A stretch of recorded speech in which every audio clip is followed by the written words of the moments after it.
Welcome back, adventurer. I am grateful to be with you again, if only in spirit, if only with the presence of my words.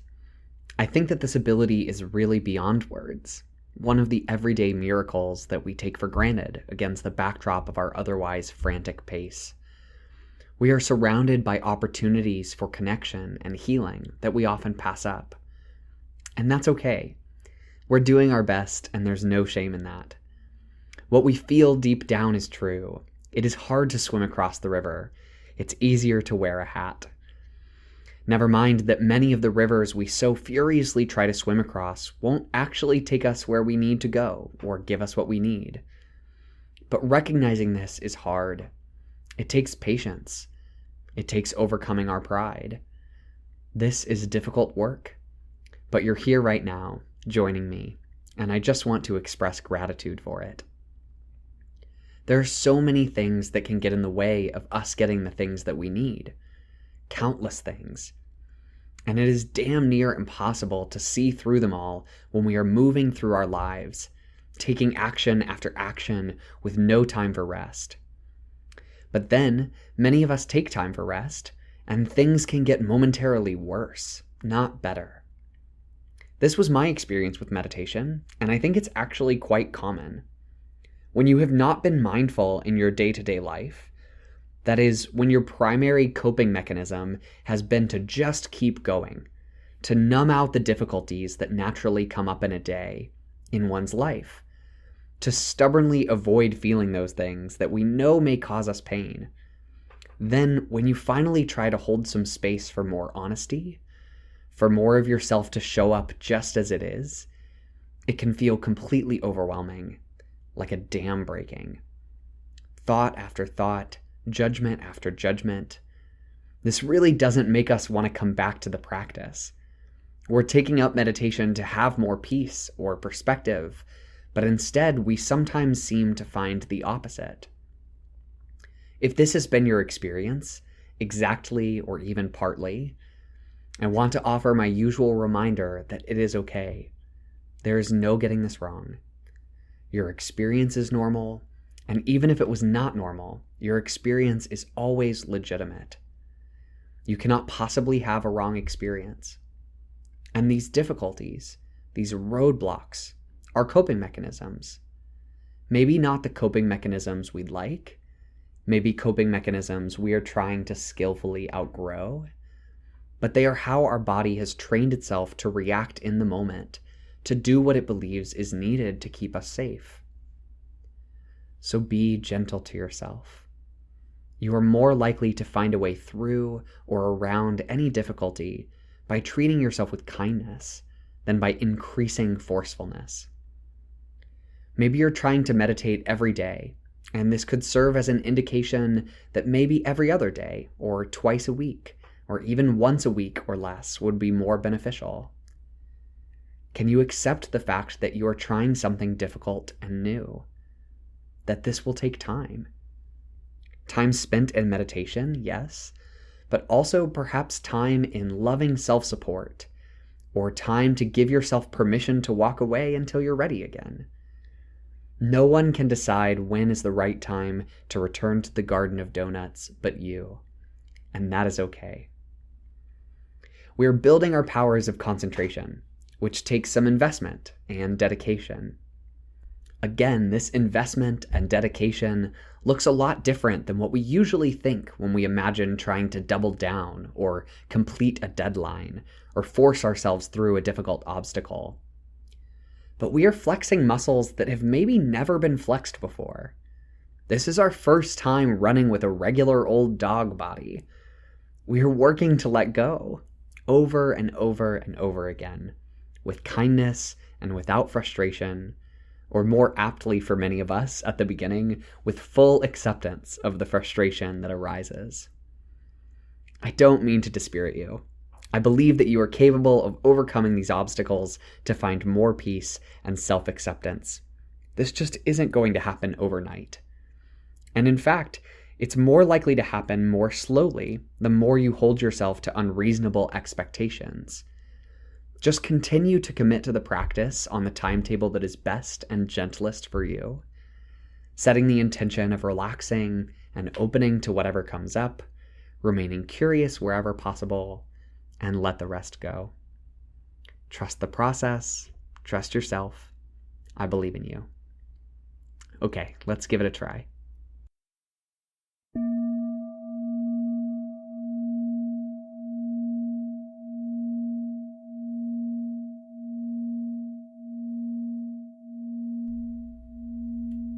Start by taking a few deep breaths. On the inhale, finding a bit more alertness. On the exhale, a bit more relaxation. And with every breath, just become as aware as you can of whatever it feels like in your body in this moment. Then bring your attention to your posture. Do you want to make any adjustments? Could you benefit from welcoming a bit more alertness, or perhaps a bit more relaxation? Just because you welcome them doesn't mean they will show up, but is there any change you could make in your body posture that might give you a better balance between alertness and relaxation? You can close your eyes, or if you prefer to keep them open, maybe let them be partly open. Pick a spot for your gaze to relax, and then let it go. Let's take a few more deep breaths, really feeling the air come in and out of our lungs. Every cell in your body affected by this ebb and flow. And then bring your attention to wherever you feel the breath most strongly. Maybe at the nostrils, maybe your chest, maybe your belly. Or if you aren't working with the breath, then bring your attention to whatever your object of focus is. Sounds, touch points, whatever sensations you can feel.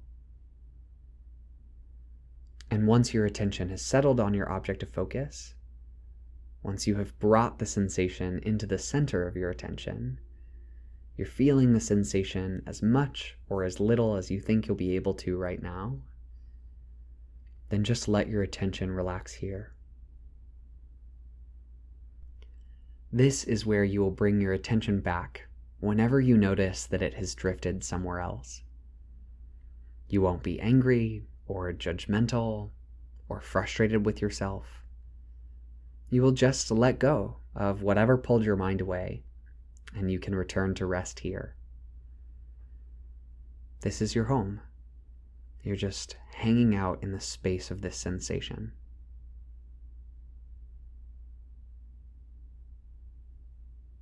When your attention gets drawn away, as it will, once you notice this drift, let go of whatever you were thinking about, as gently as you can. Maybe smile, if that feels good or right. And bring your attention back home to rest on your breath.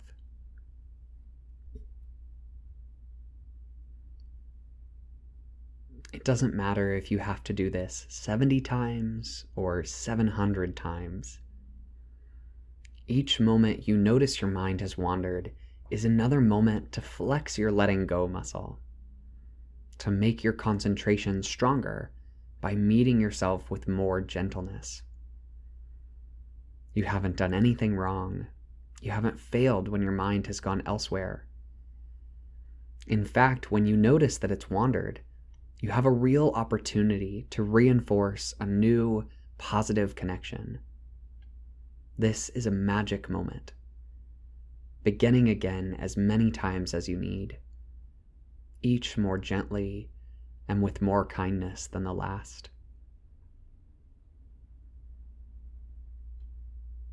Sometimes our attention is pulled away by countless different things. Our mind is inventive with its distractions. That's okay. When you notice it's wandered, you don't have to decide how you feel about what you were just thinking, or put a pin in it for later. You can just let it go. Trust the space you have chosen for yourself to just focus on your breath. Inhale exhale. This moment. Just this one breath. Sometimes our attention is pulled away by the same thing over and over again. A persistent thought or sensation that keeps our focus held hostage somewhere other than our breath. Maybe even so much so that when you hear my voice come back, or you notice your attention has drifted, you try to bring it back to your breath, but it's just not happening. You look for that sensation of inhale or exhale, but all you can think about is how much your nose itches or what you've got happening after you finish this meditation. When that happens, when a distraction is particularly sticky or stubborn, one strategy you can try is to actually shift your object of focus to that distraction. Again, because there's no getting it wrong, maybe your mind is really set on obsessing about something coming up, and it needs this time to focus on that, and won't let you focus on your breath or touch points or anything else. That's okay. We don't have to fight it. We don't need to create friction with ourselves or our mind. Instead, we can bring the same attention, a spirit of curiosity, to whatever this persistent distraction is. This becomes our new object of focus for as long as it needs to be. If it is a physical sensation, an itch or an ache or some physical discomfort, see what happens if you turn your attention towards it. Does it get stronger? Weaker? What are the boundaries of the sensation? What is the difference between the part of your nose that itches and the parts of your nose that don't? How can you tell? See if you can keep your attention there until it naturally fades or passes, and then bring your attention back to the breath, or your original object of focus. If the physical sensation isn't passing, or it grows to the point where you feel the need to take action, change your posture, scratch your nose, then allow yourself to do it. Just do it with as much mindfulness or awareness as you can. We aren't trying to ignore the sensations of our body, and we are never trying to sit through pain to prove to ourselves how resilient we are. It can be beneficial to sit with the sensation for a while to see if it passes on its own, or if it perhaps isn't as bad as we initially thought. But if you discover that this thing drawing your attention away from the breath is a real need, then please address it with kindness and gentleness as much as you can manage. There is no shame in needing to itch your nose or lie down if your back is killing you. But let's say the chronic distraction is a mental sensation, a train of thought or general feeling. Well, the same strategy applies. See what happens if you turn your attention towards it, if you invite some curiosity. What does it feel like? What does the voice in your head sound like? Are you seeing any mental images attached to it? And sometimes, just by giving these distractions your attention for a bit, they are soothed and happy to go away, and you can bring your attention back to the breath whenever, if ever, they do. But if that doesn't work, again, perhaps the experience just grows and grows and grows. What can you learn from watching it grow? What experiences are around it? If you're anxious, are you also feeling afraid or insecure? Is there somewhere in the body where this experience seems to live or that is affected by it? The difference here is, again, the quality of mindfulness we bring. Outside of meditation, we're just anxious. But here, we see what happens if we are anxious and know that we're anxious.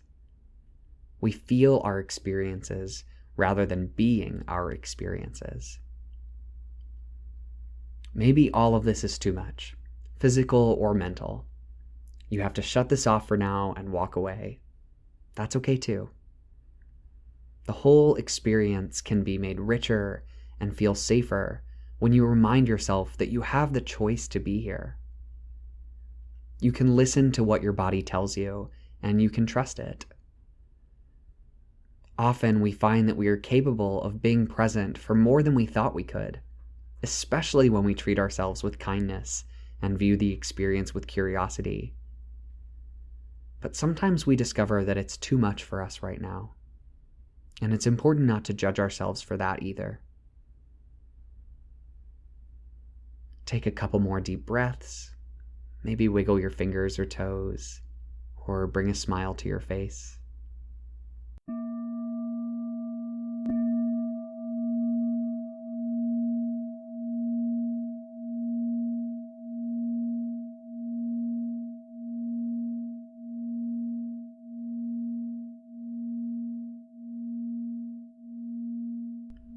All right, you did a great job again today. And whatever is coming up for you, however this experience feels, know that your path is completely unique, and there is no getting this wrong. Your quality of mindfulness increases every time you even set the intention to be mindful. Okay, I look forward to seeing you next time. Be well.